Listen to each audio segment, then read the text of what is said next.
Hi! In front of me is FairPhone 3 and today I would like to show you how you can add event to calendar on this device.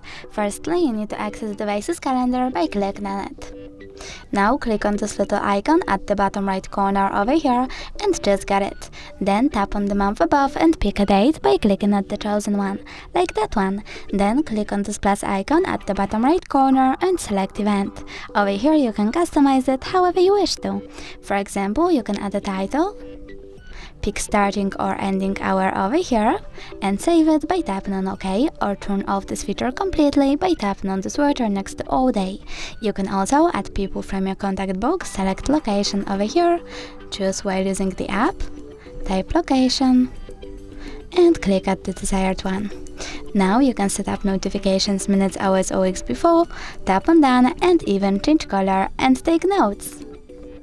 When you're ready, click save at the top right corner. And as you can see, my event was successfully created. If you want to get rid of it, you can always click on it, tap on those three dots at the top right corner and choose delete by tapping over here. Then confirm your choice by tapping on delete in the pop-up. Thanks so much for watching. If you enjoyed this video, don't forget to leave a like, comment and subscribe. Bye!